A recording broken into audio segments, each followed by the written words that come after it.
Hi friends, moto plus YouTube channel స్వాగతం. ఇప్పటివరకు మన ఛానల్ సబ్స్క్రైబ్ చేసుకోకపోతే దయచేసి సబ్స్క్రైబ్ చేసుకోండి.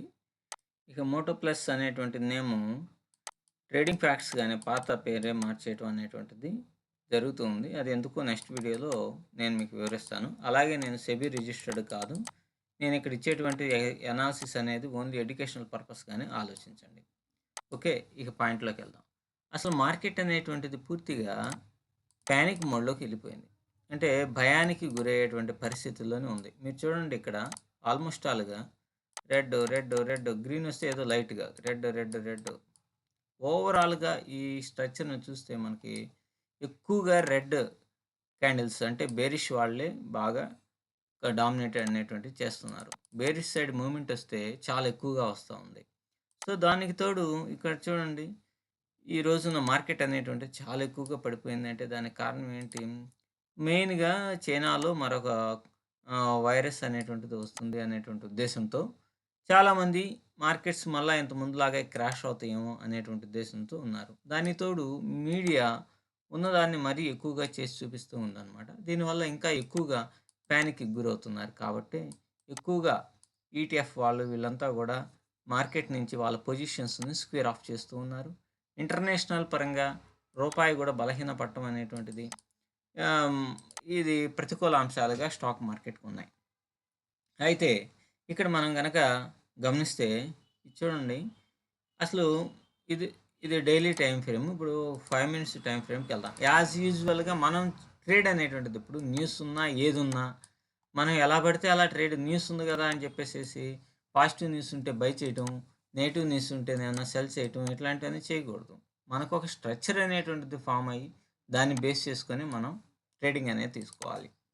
ఇప్పుడు మీకు ఫర్ ఎగ్జాంపుల్‌గా మీరు చూడండి బాగా ఇక్కడ నేను మీకు చెప్పినాను. ఏమని? ఇప్పుడు ఒక స్వింగ్ అనేటువంటిది ఫార్మ్ అయింది. ఇక్కడ హోల్డ్ అయింది. హోల్డ్ అయింది.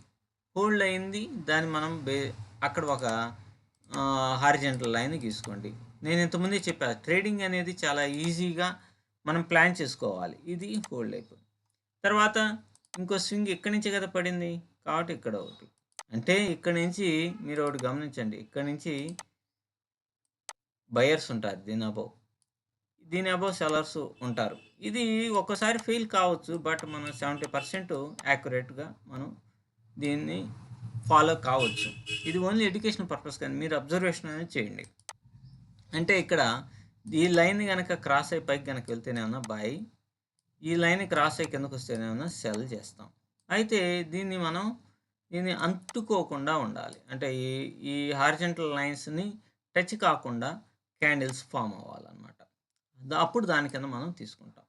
చూడండి, ఇక్కడ మనకేంది ఇదిగో ఇది చూడండి, ఇది టచ్ కాకుండా ఉన్న రెడ్ క్యాండిల్. అంటే దాదాపుగా మనకు ఆపర్చునిటీ ఎప్పుడొచ్చింది?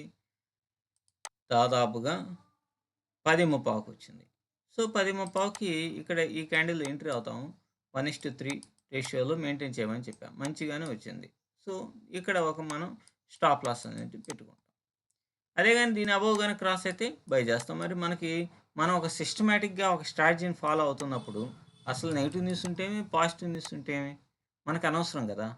కాబట్టి మనం ఆ విధంగా గనక ప్లానింగ్ చేసుకొని మనం ఎంట్రీస్ అనేటువంటిది తీసుకోవాలి. ఇక్కడ గనక చూడండి మీరు, మార్కెట్ అనేటువంటిది ఈరోజు నెగెటివ్‌గా ఉంది. నిన్నటి నుంచి అంతా గోల గోలగా ఉన్నది గదా! ఇది ప్రతికూలమైన ప్రభావం స్టాక్ మార్కెట్ మీద చూపిస్తుంది అని మనం అందరికీ తెలుసు. కానీ ఇక్కడ చూడండి, మార్కెట్ పడ్డట్టే పడి ఇక్కడ హోల్డ్ అయ్యి అప్ సైడ్ మూవ్ అవుతుంది.